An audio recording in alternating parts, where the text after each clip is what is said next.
I have seen both movies. Good. And I am impressed with one, the darkness and the just the subject matter was, especially the second movie, I think really impressed me the most. Great. So I guess my question to you is, how did you decide how to make the break between part one and part two, and how those stories kind of carried over? Sure.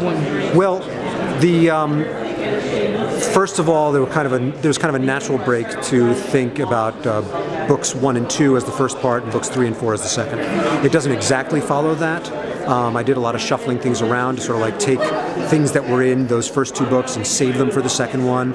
Things that I kind of pay off in the first one that were kind of carried over, just to sort of make them work as standalone movies.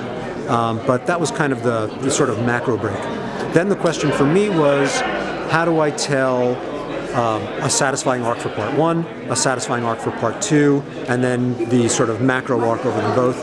And for me, that fell in the first movie being Batman/Bruce finding his place in the world, finding his relevance again, finding his strength again. The question of sort of being an out of practice, weaker old man, getting his strength back and proving he can still do it. And that success, beating the mutant leader, was the end of the first arc, the first movie. And when we come back in the second movie, he's got that handled. He's back on top of the world.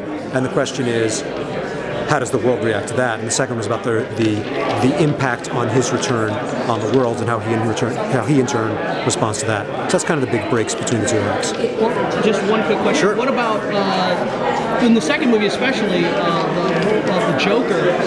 His effect is he wakes up the Joker, but how the Joker and him interact was brilliant.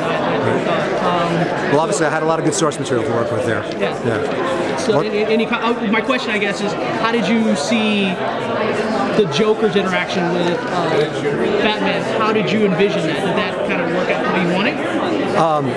Well, I think the movie came out great. I think Jay and the whole team over there did a fantastic job. It's just such rich material, and there's so many layers there going on between Joker and Batman's relationship. The sense that it's, from Joker's point of view, there's kind of a love infatuation there.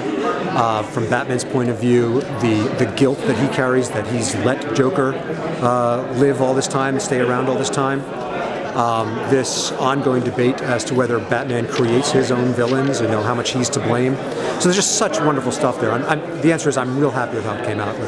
It's just, the fights are fantastic.